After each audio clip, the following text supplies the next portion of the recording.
2차 세계대전이 끝나고 B-29라는 그런 비행기에 많은 승객들이 타고 이렇게 날아가고 있었습니다. 그런데 갑자기 비행기가 고장난 거예요. 그래서 기장이 다급하게 말합니다. 승객 여러분들은 전부 다 준비된 낙하산을 타고 전부 다 내려가 주시기 바랍니다. 뛰어내리십시오. 이렇게 말했습니다. 그런데 사람들이 이제 그 말을 듣고요. 뛰어내려야 되는데 겁나요, 안 겁나요? 겁이 나잖아요. 그러니까 뛰어내지 못하고 있는 거예요. 그래서 이제 기장이 다가옵니다. 제일 먼저 누구한테 가냐면 독일 사람한테 가요. 그러면서 히틀러의 명령입니다. 내리세요. 그랬더니 하이 히틀러 하면서 뛰어내리더라는 거예요. 그 다음에는 일본 사람한테 갑니다. 일본 사람들도 이렇게 주자고 있으니까 일본 사람들에게 가서 천황폐 명령이다. 뛰어내리세요. 그랬더니 천황폐 뭐 소데스까 하면서 이렇게 뛰어내리는 거예요. 이제 그 다음에 누구한테 가냐면 프랑스 사람한테 갑니다. 여러분들 저 봐보세요. 저 뛰어내리는 사람들 자태가 멋있지 않소? 그랬더니 프랑스 사람들이 멋있다고 하면서 뛰어내리더라는 거예요. 이제 그 다음에 누구한테 가냐면 미국 사람한테 갑니다. 전부 다 뛰어내리는 거 보십시오. 민주주의 원래 따라야 되지 않겠습니까? 그랬더니 사람들이 뛰어내리더라는 거예요. 그 다음에 이제 마지막에 한국 사람한테 갑니다. 그런데 한국 사람한테 무슨 말해도 뛰어내리지 않는 거예요. 그래서 기장이 가만히 이렇게 생각을 합니다. 여러분 낙하산 공짜입니다. 그랬더니 사람들이 그제서야 뛰어내리더라는 거예요. 예. 우리나라 사람들 공짜 정말 좋아합니다. 우리나라 말에 뭐 양지물도 공짜면 어떻게 한다고요? 마신다라는 그런 말이 있지 않습니까? 어쩌면 우리나라 교회가 빠르게 부흥한 것도 구원이 공짜라고 해서 빨리 부흥이 되지 않는 건가 않았을까 이렇게 생각해 보게 되는데요. 사실상 구원은 공짜로 받습니다. 맞죠? 네, 공짜로 받습니다. 하지만 여러분 구원 이후의 삶은 공짜가 없습니다. 성화의 과정은 공짜가 없습니다. 대가가 있기 나름입니다. 그래서 우리가 히브리서 11장 가서 보면 많은 믿음의 사람들이 있는데요. 그 사람들 보면 전부 다 그 믿음이 인내하는 믿음이었다라는 것을 알 수 있게 됩니다. 네. 그래서 인내하는 그 삶 속에서 우리가 감내해야 되는 것은 외로움입니다. 무척이나 외롭습니다. 사람은 본능적으로 외로움을 가장 두려워한다고 합니다. 하지만 외로움 없이는 어떻습니까? 이룰 수 있는 일이 없습니다. 공부를 하더라도 외로워야 되는 거고요.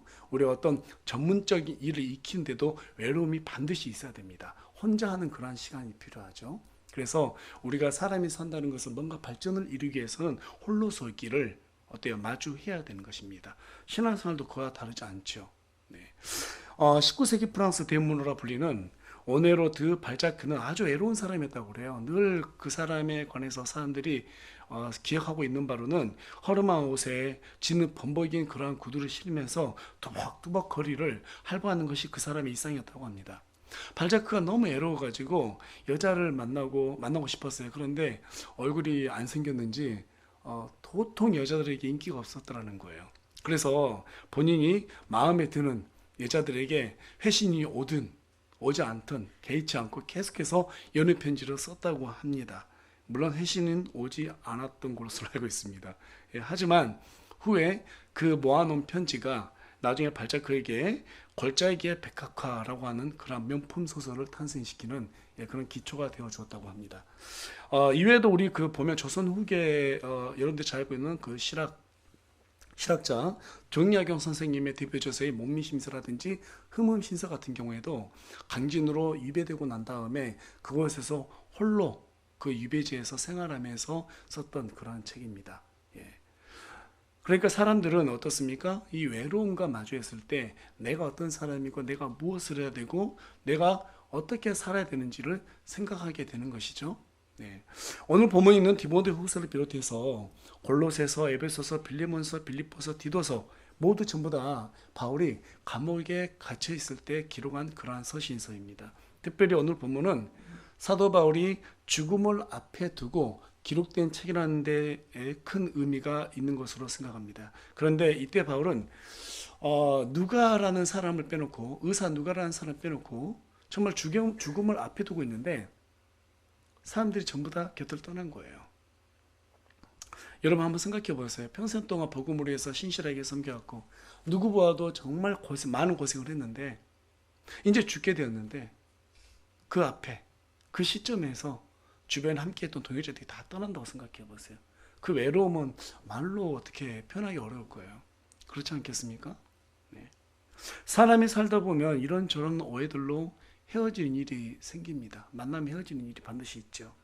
저도 최근 사이에 뜻모를 모함이라든지 그런 오해들로 인해서 정말 말도 안 되는 그런 어떤 사건들로 인해 가지고 말도 안 해주고 떠나더라고요.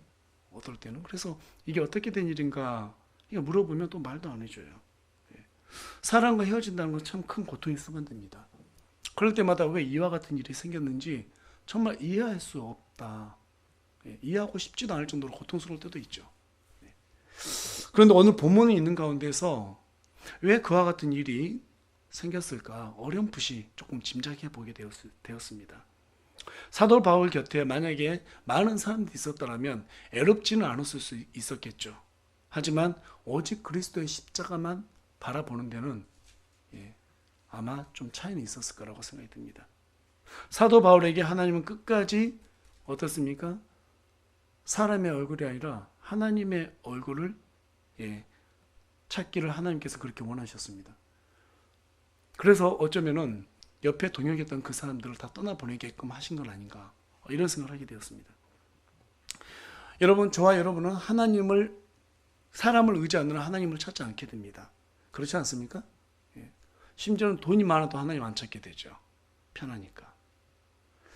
그래서 하나님은 우리와 어떤 일을 하고자 하실 때 그때 가장 먼저 하시는 일은요, 사람들부터 좀 멀어지게 하는 것 같아요. 사람부터 멀어지게 하는 것 같아요. 그래서 여러분 성경에 보시면 어떻습니까? 아브라함 보십시오. 가장 먼저 본토와 아비와 친척을 전부 다 떠나서 하나님이 원하는 그 땅으로 가라고 말씀하십니다. 야곱도 마찬가지입니다. 하나님의 때에 따라서 가장 먼저 가족을 떠났습니다. 주변에 아무도 없었습니다. 엘리야는 어떻습니까? 하나님의 사역을 할 때 자신의 몸 좀 한 명 빼놓고는 아무도 옆에 없었습니다. 또 예레미야는 어떻습니까? 혼자 그 진흙탕에 갇혀 있을 정도로 엄청난 외로움과 싸워야 했습니다. 오죽했으면 엘리야나 예레미야는 그 외로움과 두려움 때문에 하나님 앞에 죽음을 구했겠습니까? 그러한 어떤 인고의 생활이 있었기 때문에 그들로 하여금 많은 사람들의 영혼이 구원되고 또 하나님의 일이 어떻습니까? 흥황하는 그러한 일들이 생겨났다고 성경 우리에게 말해주고 있는 것 같아요. 우리는 우리에게 큰 도움이 되던 사람들이 떠나면 아주 슬퍼합니다. 하지만 여러분, 하나님 보시기에 그들은 마땅히 떠나야 할 사람들입니다. 그때 우리에게 남은 일은 우리 자신을 위해서 하나님의 얼굴을 구하는 것밖에 없습니다. 히브리서 11장에 기록된 믿음의 사람들, 그들 모두가 하나같이 외로운 사람들이었습니다. 하지만 그들은 위기 때마다 하나님의 얼굴을 구함으로써 자신들의 사역을 성공적으로 마감했던 그러한 사람이었어요. 우리가 인생을 승리하느냐, 실패하느냐 하는 것은 그분의 얼굴을 구했느냐, 사람의 얼굴을 구했느냐, 저는 그 차이가 가장 크다고 봅니다. 그래서 오늘은 하나님의 얼굴을 구하는 삶, 하나님의 얼굴을 구하는 삶이라는 주제를 가지고 여러분과 함께 말씀을 나눌까 합니다. 오늘 이 말씀을 통해서 저와 여러분이 사람이 아니라 하나님의 얼굴을 구하는 데 최선을 다하겠다고 그렇게 다짐하고 결심하는 귀한 시간이 되길 간절히 소망합니다. 디모데 후서가 기록된 시기는 주후 64년경으로 추정됩니다. 이때 로마의 황제는 여러분들이 잘 알고 있는 폭군 네로였습니다. 그 해 로마에는 큰 일이 생겨나는데요. 국토의 약 70%가 불에 타고 마는 그러한 큰 화재가 발생하게 됩니다. 이제 길바닥에 나앉게 된 백성들은 네로의 이 무능함을 탓했습니다. 그것을 알았던 네로는 그 모든 화재의 주요 원인을 갖다가 그 당시에 그리스도인들에게 전부 다 누명을 씌워서 덮였습니다. 그리고 무고한 그리스도인들은 처참하게 죽임을 당하게 됩니다. 이쯤 되자 바울은 옥에 갇혀 있었는데요. 자신에게 남은 날이 얼마 남지 않았다. 이렇게 직감을 하게 됩니다. 이때 함께 동역했던 이 동역자들은 여러분들께 말씀드린 바와 같이 전부 다 어떻습니까? 떠나고 없습니다. 달랑 의사였던 누가만 자리에 남아있게 됩니다. 죽음을 앞둔 바울에게 이 외로움은 어느 때보다도 가장 견디기 힘든 그러한 시기였을 것입니다.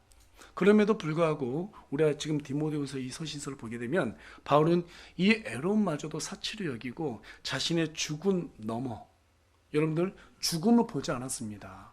사도 바울은 죽음의 그 너머를 보게 됩니다. 그리고 빠르게 펜을 잡아요. 그리고 디모데에게 서신서를 씁니다. 뭐라고 합니까?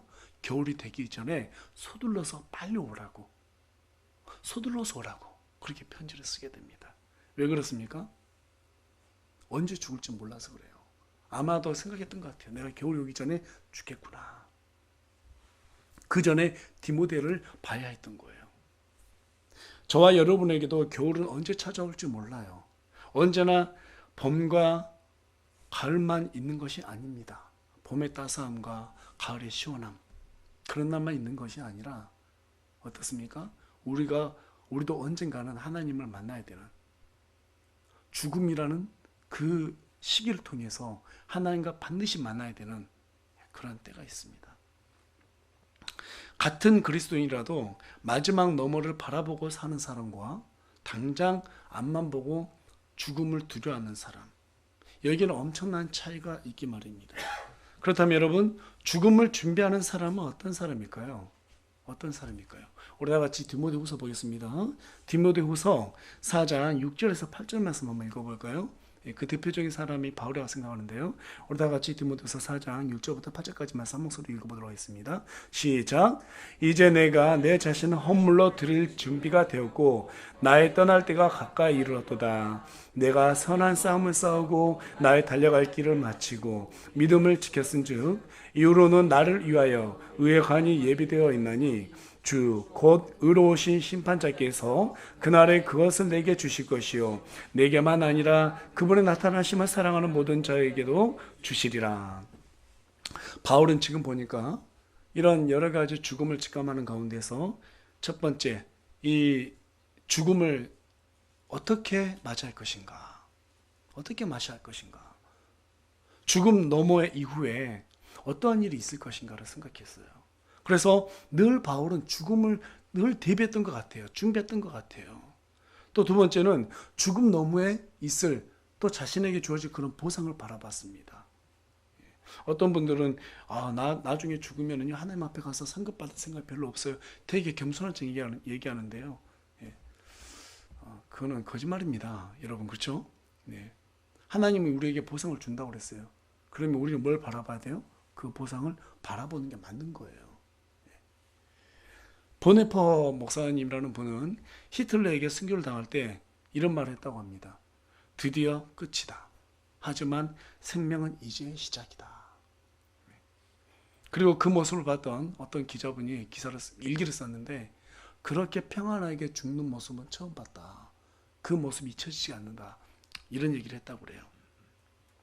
여러분, 죽음을 준비하는 사람은 사는 동안에 하나님의 얼굴만 구합니다. 하지만 당장 앞만 보고 사는 사람은 하나님의 손만 구합니다. 맨날 주시옵소서 라는 그런 기도가 거의 모든 기도의 90% 이상을 차지하는 것을 보게 됩니다. 그래서 우리에게 야고보서 기자는 뭐라고 말합니까? 야고보서 43장에 가서 보면 너희가 구하여도 받지 못함은 그것을 너희 종에게 쓰려고 잘못 구했기 때문이라고 우리에게 말해주고 있어요. 입으로는 하나님의 일을 위해서 물질과 명예를 구한다고 그렇게 말을 하지만 사실 거기에는 자신들의 탐욕과 정욕을 채우기 위해서 하나님과 거래하려는 그러한 마음이 숨겨져 있다는 것입니다. 형편없는 그리스도인들이 늘어나고 있는 것은 진짜로 하나님이 원하는 것이 무엇인지 모르기 때문이라고 생각합니다. 여러분, 하나님은 우리의 풍요에는 크게 관심이 없습니다. 오직 그분은 영원한 것에만 관심이 있습니다. 종종 우리에게 복을 허락해 주실 때도 있는데요, 그것은 단지 그분의 긍휼하심 우리에게 보여주신 것뿐입니다. 사실 하나님을 알면은요, 우리가 물질적인 풍요를 구하지 않게 됩니다. 마태복음 6장 32절에 기록되어 있는 것처럼 이미 하나님은 우리가 무엇이 필요한지 무엇을 구할지를 다 알고 계신다고 기록하고 있기 때문이죠. 그래서 참된 성도는 자신들의 어떤 풍요를 구하기보다는 하나님께 내가 무엇을 해야 할지 여쭙게 됩니다. 하나님의 필요가 무엇인지, 하나님께서 나를 통해서 이루고자 하는 것이 무엇인지, 우리 교회를 통해서 이루고자 하고자 하는 게 무엇인지 거기에 관심을 두게 되어 있습니다. 대표적으로 웨일즈 부흥운동을 촉발시켰던 에반 로버츠는 날마다 뭐라고 기도했습니까? 주님, 저를 굴복시켜 주옵소서. 주님, 저를 굴복시켜 주옵소서.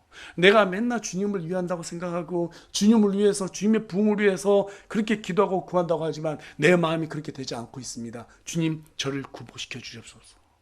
여기는 수많은 메시지가 들어있지 않습니까? 내가 주님을 위해서 뭘 해야 됩니까? 주님 나에게 그걸 보여주시옵소서. 계속해서 주님의 영광을 위해서 주님의 하나님의 그 왕국을 위해서 확장하기 위해서 구하는 기도가 아니고 무엇이겠습니까? 참된 성도는 하나님께 굴복될까 두려워하지 않습니다. 오직 그분이 원하는 것이 무엇인지에만 집중하게 되어 있습니다. 우리가 구할 것은 그분의 손이 아닙니다. 그분의 얼굴입니다. 그분의 인격을 구하는 거예요. 그분의 손만 구하는 게 아니에요. 왜 우리가 그분의 얼굴을 구하지 못하고 그분께 몰두하지 못합니까? 그분의 손만 구했기 때문입니다. 번영신학과 기복신앙, 이런 온갖 헛된 간증 때문에 거기에 마음을 빼앗겼기 때문입니다. 여러분, 간증은 자기가 고생한 얘기를 하는 게 아니에요. 단순히 구원받게 된 경위에 대해서 얘기하는 것도 아니고 받은 은혜를 자랑하는 것도 아닙니다. 그분의 얼굴을 구했을 때 그분께서 행하신 놀라운 일들로 하여금 그분의 영광이 되게 하는 것, 그걸로 인해서 마귀를 떨게 하는 것, 그것으로 인해서 믿음의 군사들이 힘을 얻게 하는 것, 그게 바로 간증이에요. 오늘날 많은 교회들이 잘못된 간증을 너무나 많이 하고 있습니다. 여러분, 더 이상 하나님의 손을 구하는 그러한 간증에 속지 마시기 바랍니다. 그것들은 모두 마귀의 미끼입니다. 전부 다 마귀의 미끼예요. 이런 간증들이 더 이상 교회를 농락하도록 내버려 둬서도 안 됩니다.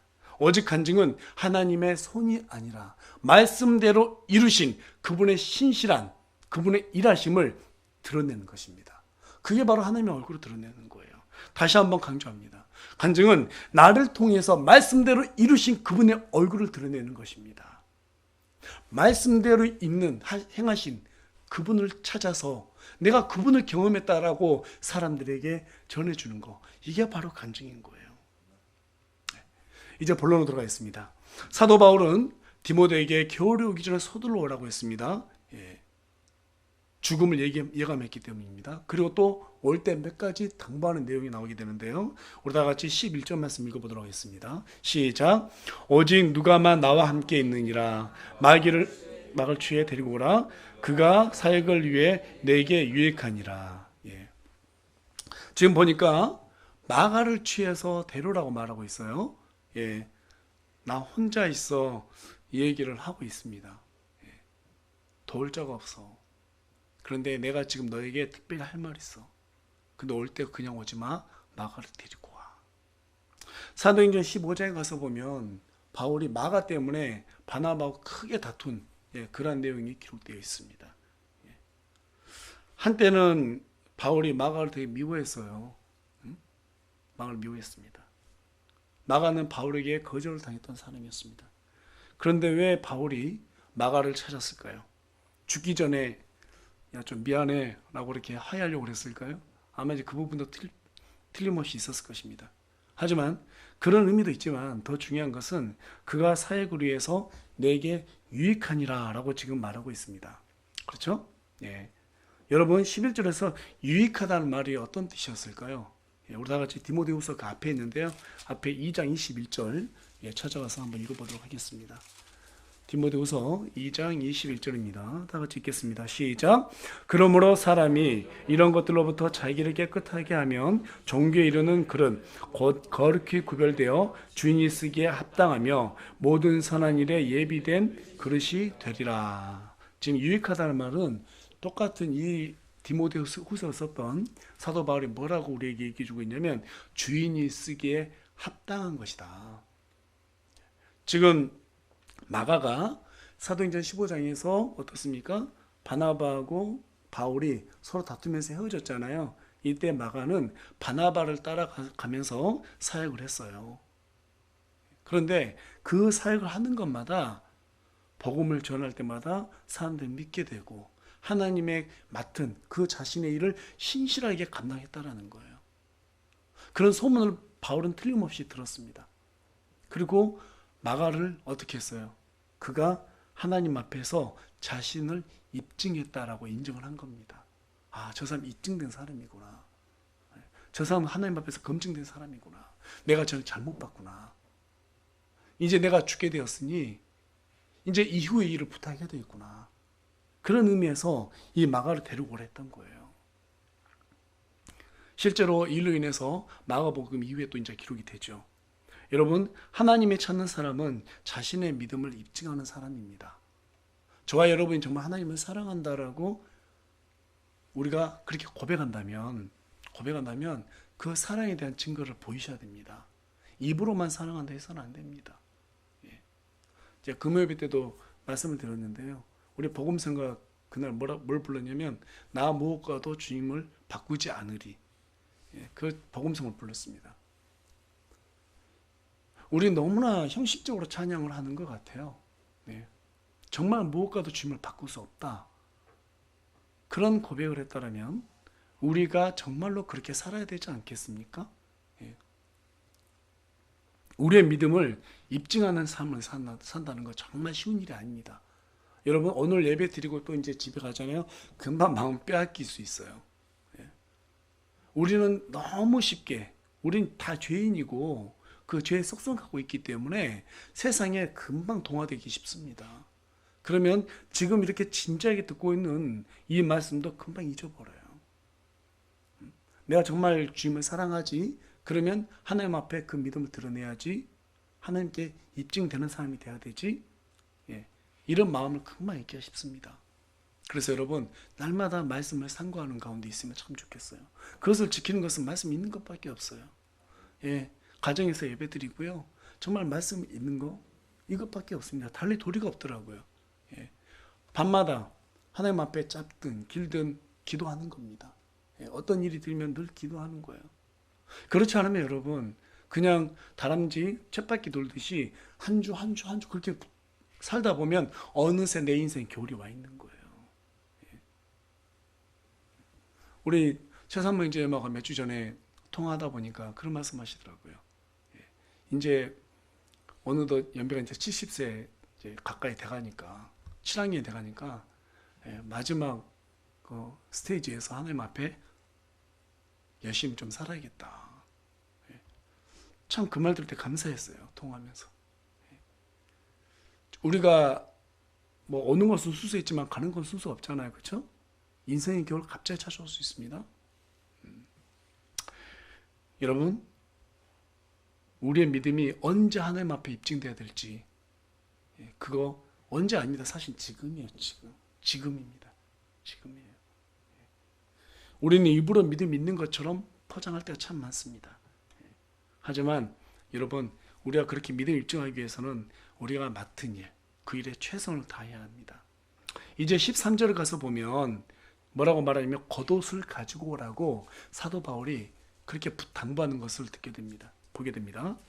겨울이 다가올 것을 대비해서 가져오라는 거. 물론 감옥이 추웠겠죠. 겉옷이 필요했겠죠. 예. 하지만 꼭 그것만 위해서 가져오라는 것은 아닌 것 같아요. 고린도전서 4장 17절에 가서 보면 사도 바울이 디모데를 뭐라고 말하냐면 나의 사랑하는 아들이라고 표현합니다.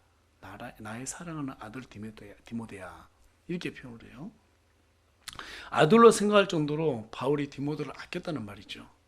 겉옷은 여러분, 엘리야가 엘리사에게 주었을 때 엘리사가 어때요? 그 엘리야의 능력을 그대로 전수받게 되죠. 예, 그 말은 엘리야의 사역을 엘리사가 그대로 이어받았단 말입니다.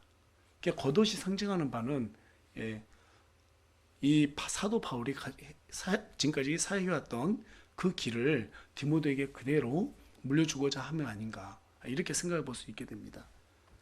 죽음을 직면하고 있는 이 상황에서도 바울은 자신이 전한 이 복음이 계속 계승되기를, 예, 원했습니다. 자신은 비록 죽지만 그리스도의 복음은 결코 멈춰서는 안 된다는 것이 사도 바울의 이 대목을 통해서 우리가 알 수 있는 그런 굳은 의지라는 거죠. 여러분, 교회는 다음 세대를 잇는 교차점입니다. 오늘날 한국교회의 미래가 암담한 것은 그리스도의 복음을 계승해 나갈 다음 세대가 없기 때문입니다. 다음 세대를 세우는 것은 모든 교회의 의무이자 책무입니다. 제가 특별히 우리 어른들에게 좀 당부하고 싶은 것은 우리 학생들과 청년들에게 관심을 가져달라는 것입니다. 아마 이 말씀 여러 번 들었을 거예요. 예. 그런데 아직까지 치킨을 사주신 분이 거의 없는 것 같아요. 예. 여러분 조지 버나드 쇼는 이런 얘기를 했습니다. 주변 사람들에게 저지르는 가장 큰 죄는 그들에 대한 미움이 아니다. 무관심이야말로 가장 큰 죄다. 무관심은 비인간성을 대표하는 반인간적인 감정이다. 좀 너무 강하게 말했는데 제가 여러분에게 이 정도 심정으로 말씀드린 건 결코 아니라는 거 오해하지 마시고요. 그런 말이 아니라 그만큼 무관심이라고 하는 것이 우리에게 큰 상처가 되고 또 무관심이라는 것이 미래를 대비하지 않는 일이라는 거죠. 그래서 여러분 우리 중고등학생들 오면 한 10명 되거든요. 지금 코로나 때문에 오랫동안 못 왔는데 이제 좀 나와라 이렇게 말했는데 애들이 안 나오다 보니까 지금 이제 또 교회 지금 안 나오고 있는데요. 여러분 중고등학생들 오면은요 반갑게 좀 맞아주고 말도 좀 걸어주시고 치킨이나 피자도 좀 사주시고 그러면서 교회 오라고 이렇게 독려해 주셨으면 참 좋겠어요. 저는 그게 가장 기쁘더라고요. 우리 어른들이 청년들 학생들에게 관심 가져줄 때 가장 기분이 좋아요. 또 기도도 많이 해주시기 바랍니다. 우리 장교님 뭐 오랜만에 팔이 고정되고 1년 만에 교회에 나타났는데 한 1년 지나니까요 우리 중고등 학생들이 장균 선생 왜 하나요? 이렇게 찾더라고요. 찾아요. 그러니까 여러분 얘네들이 전혀 신경 안 쓸 줄 알았거든요. 그런데 애들이요 자기들한테 잘해줬던 걸 알아요. 시간 중에 찾더라고요. 여러분도 그렇지 않습니까? 어렸을 때 주일학교 가면 선생님들이 신경 써준 거 기억나잖아요. 어른이 돼서는 잘 기억을 못해요. 어른이 되면은 뭐 나도 해줄 수 있는데라고 생각하기 때문에 그냥 받은 거 내가 나중에 이제 부담을 갚아주면 되지 이렇게 생각해서 그런지 잘 기억을 못 하는데요. 이상하게 어렸을 때 전 지금도 기억이 나요. 어렸을 때 가면은 항상 여름 되면은 뭐 여름 성경학교 했지 않습니까? 그럼 앞에다가 큰 전지 갖다 놓고 또 송굿이 있어가지고 나는 구원 열차 그 노래 불렀던 거 기억나고요. 그럼 그걸 열심히 부르면 또 요구르트 준다고 그러니까 더 크게 막 악을 질러가면서 불렀던 거 기억나고 야 너는 베드로반이야 지금도 기억납니다. 선생님이 데려가서 전부 다 아이스크림 사줬던 거 기억나고요. 그걸 교회에서 해준 거 아니에요. 선생님들이 가서 해주고 싶어서 아이스크림 하나 사준 거예요. 근데 그게 뭐라고 쌍쌍바 이게 뭐라고 그게 지금까지 기억이 납니까? 왜 그것이 기억이 남아요? 그분들이 왜 나한테 잘해줬을까? 그쵸? 이게 기억이 남아요. 여러분 저 아이들이 몇 년만 지나보세요. 교회의 미래가 됩니다. 다음 세대의 일부가 됩니다. 다음 세대에 무관심한 것은 우리 그리스도인이 죄로 여겨야 돼요. 죄로 여겨야 합니다. 내가 진짜로 하나님을 사랑하지 않는구나 이렇게 생각하셔야 돼요. 마가하고 바울은 지금 나이 차가 꽤 많이 났습니다. 왜 굳이 마가를 데려오려 했겠어요, 바울이? 다음 세대를 걱정했기 때문에 그래요. 이 어려운 시국에 우리 그리스도인들이 어떻게 헤쳐나갈까? 하나님 앞에 정말 믿음이 입증된 저 마가라는 친구, 내가 미안하지만 사과하고 정말 내 죽음 앞에서 저 친구한테 당부를 해야 되겠다. 정말 다음 세대를 맡기면서 정말 당부를 해야 되겠다. 그런 마음이 아니었겠어요? 그래서 여러분 우리 학생들 다음 세대에 좀 신경 많이 써주세요. 대답이 없어요. 그렇게 해줄 줄 믿습니다. 다음은 이제 보니까 사도 바울이 책들과 양피지를 가져오라고 그렇게 당부하는 걸 보게 됩니다. 아마도 여기에서 책들은 뭐 어떤 목록인지는 자세히 적혀 있지 않지만 아무래도 구약 성경이나 또는 사도 바울이 적었던 그런 책들이 아닐까 싶어요. 그리고 또 양피지를 가져오랍니다. 그것은 성경을 기록하기 위함입니다. 죽는 그날까지 사도 바울은 성경을 연구하고 그것을 기록하고자 그렇게 마음 먹었습니다. 이 또한 마찬가지로 본인이 죽게 되면 어떻습니까? 남은 것은 글밖에 없기 때문이죠. 하나님의 메시지를 남은 후대에게 전해주고 싶었습니다. 감옥 생활이라고 하는 기나긴 이 애로움 끝에 탄생한 책이 바로 저와 여러분이 오늘 본문을 하고 있는 디모데후서, 이 책이 바로 그 일부분입니다. 아까도 여러분께 말씀드렸지만 이 책을 비롯해서 골로새서, 에베소서, 빌립보서, 그다음 빌레몬서, 디도서 이런 책들이 전부 다 사도 바울이 감옥에서 혼자 애로움 가운데 탄생한 책들이에요. 여러분 사도 바울이 이 글을 쓰고 있을 때 동역에 있던 사람들이 다 떠났다고 그랬지 않습니까? 네. 누가 한 사람만 남았습니다. 10절하고 11절에 가서 보니까 데마는 세상을 사랑한 까닭에 바울을 버렸다라고 말하고 있어요. 근데 여러분 데마 너무 정죄하지 마세요. 데마 골로새 사람들 이런데 성경 가서 보면 데마가 등장하게 되는데 한때는 사도 바울을 위해서 최선을 다해서 그렇게 살았던 사람입니다. 그런데 왜 이 사람이 떠났을까요? 왜 떠났을까요? 바울은 이제 갇혀서 죽게 되었고 폭군 네로가 일어서서 많은 사람들을 어떻습니까? 위협하고 정말 이 어려운 세상 가운데 빛이 안 보인다고 생각했을 거예요. 어쩌면 또 사역에 지쳤을 수도 있습니다. 예. 우리도 두려워하면 어떻습니까? 생각이 바뀔 수도 있지 않겠어요?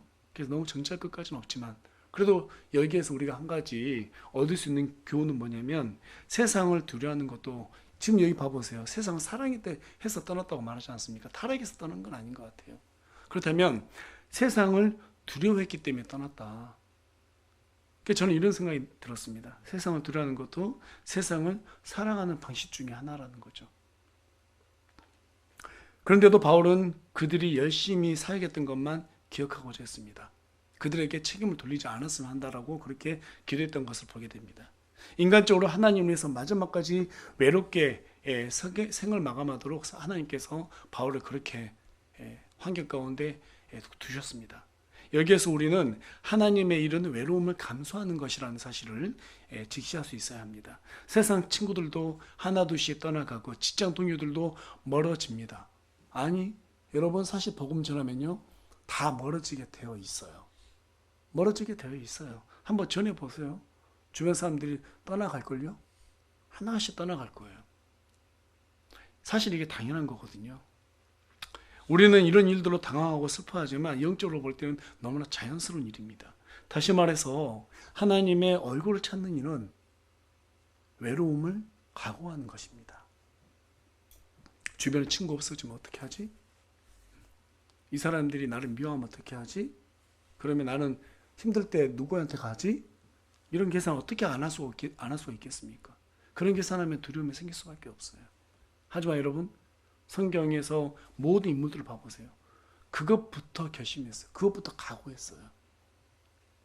그렇다면 우리가 외로움을 감수할 때 좀 더 구체적으로 어떤 일이 생기는가?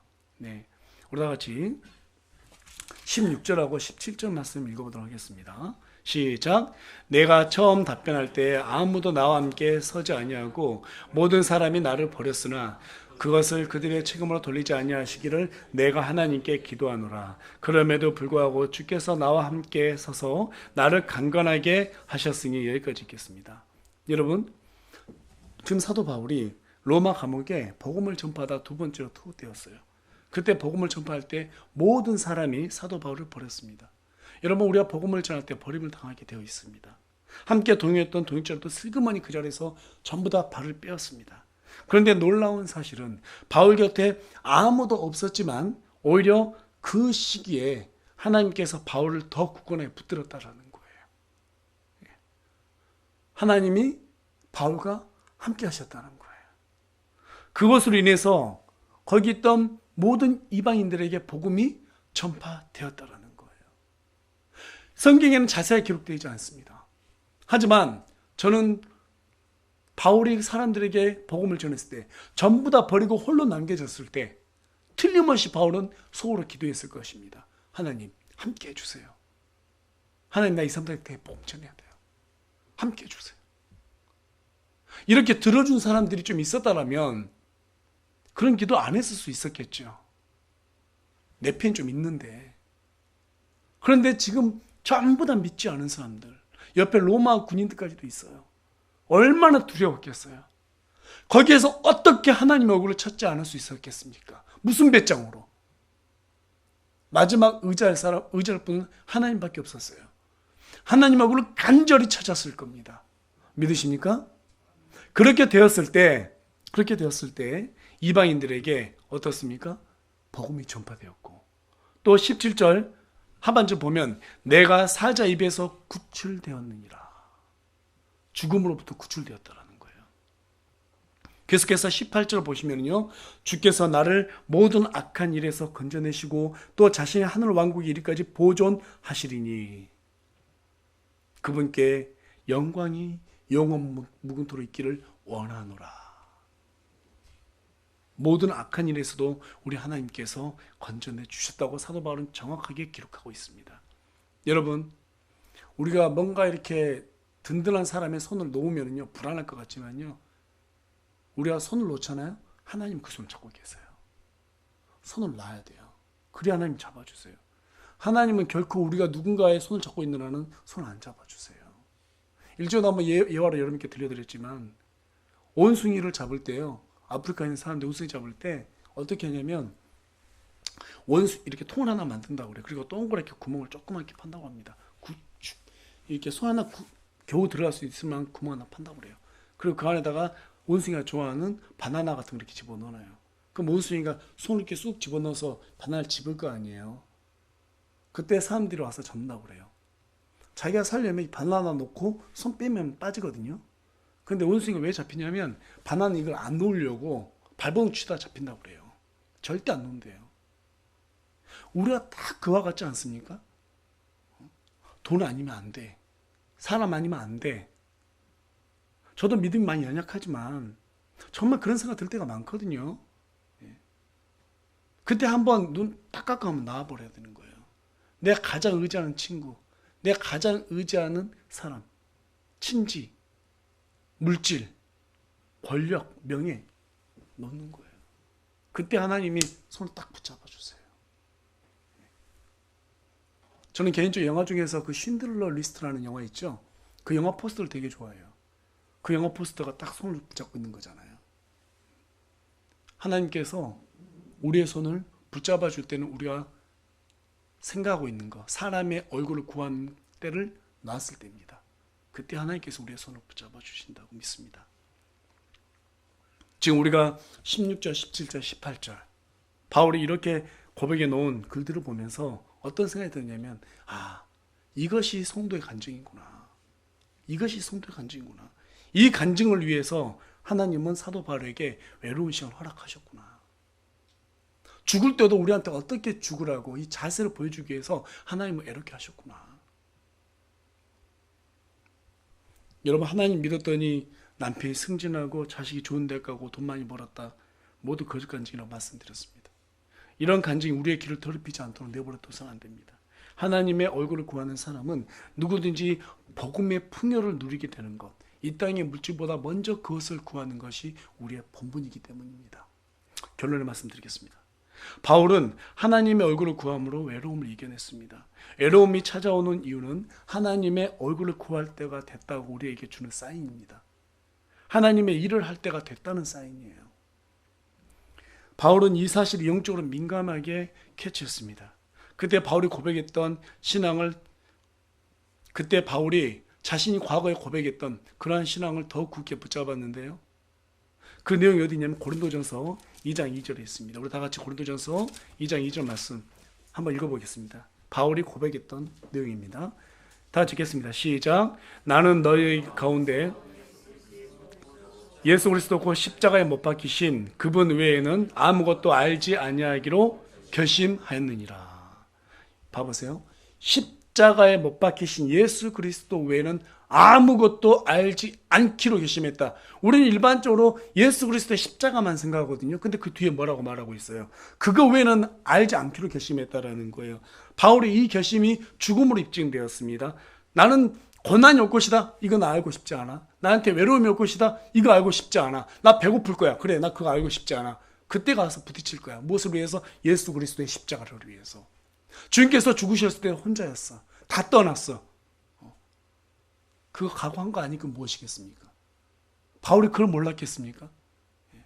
이 고백은요, 여러분, 바울이 어떻게 자기가 살 것이다, 어떻게 복음을 대할 것이다 라고 작정한 그러한 대목입니다.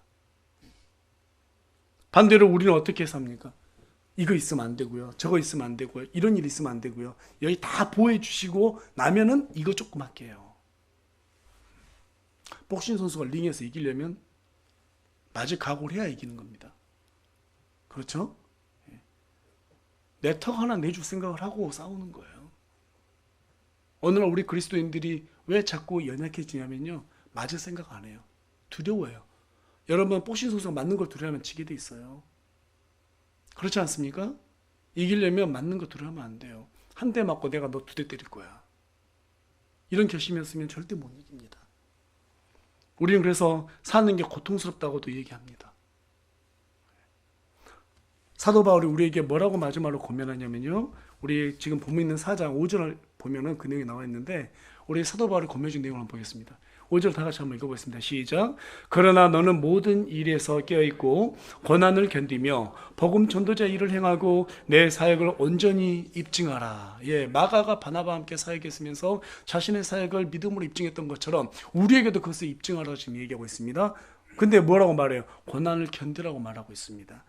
세상 사는 거 정말 힘들어요. 너무 고통스러워요. 예, 여러분 맞습니다. 세상 사는 거 정말 힘들고요. 우리 시온이 지금 군대 가서 지금 뭐 군대 경험을 해보고 있겠지만 아주 힘들 거예요. 하루하루가 외롭고 힘들고 그럴 거예요. 예. 저도 날마다 군대 가서 제 이병서 봤습니다. 내가 뭐 어쩌다 여기 들어왔나. 우리나라 사람 안 태어났으면 참 좋았을 걸. 언제 제대하나. 시간 가더라고요. 언젠가는 그 이병소를 떠날 때가 있더라고요. 고통스럽습니다. 쉽지 않은 인생이 어디 있습니까? 다 힘듭니다. 신경 쓸 거 한두 가지가 아닙니다. 그렇죠? 예. 그런데 여러분 그것은 고통이지 고난이 아닙니다. 예. 우리가 돈 때문에 힘들어 보긴 했어도 예수님 때문에 힘들어 본 적이 얼마나 있습니까? 건강 때문에 어려워 보긴 했지만 예수님 때문에 어려워 본 적이 얼마나 있습니까? 뒷배경이 없어서 소외된 적은 있지만 예수님 때문에 소외된 적이 얼마나 있습니까? 친구가 없어서 외로운 적은 있지만 예수님 때문에 외로운 적이 얼마나 있습니까? 우리는 세상 사는 걸 고통을 갖다 고난이라고 착각할 때가 너무나 많은 것 같아요. 그것은 여러분 불신자들, 안 믿는 사람도 다 똑같이 당하는 고통이에요. 그것을 고난이라고 착각해서는 안 됩니다. 그래서 우리 사도 바울은 자신이 뭐라고 그래요? 고난 속으로 참여한 자가 됐다고 말합니다. 이 시대는 고난 당할 일이 거의 없어요. 기껏해봐야 애로움입니다. 내가 복음을 좀 주변 사람들이 싫어하기 때문에 기껏해야 당하는 것은 외로움뿐이에요. 뭐 지금 이 시대 가운데 네로 황제처럼 그리스도인들을 갖다가 전부 다 개의 먹이로 막 준다거나 십자가 못 박거나, 예? 또 심지어는 그 당시에 이 그리스도인들을 갖다가 궁정이 야간에 있잖아요. 야간에 불을 밝히는 용도로 쓰기 위해서 사람 화형에 처했다고 그래요. 오랫동안 불타니까. 그게 실제적으로 역사서에 기록되어 있습니다. 우리가 그런 고난을 당하지 않습니다. 기껏해야 애로움입니다. 여러분, 사람들이 듣든지 듣지 않든지 복음은 전하시기 바랍니다. 지혜롭게 전하시기 바랍니다. 예. 그러기 위해서는 우리가 하나님의 얼굴을 구해야 합니다.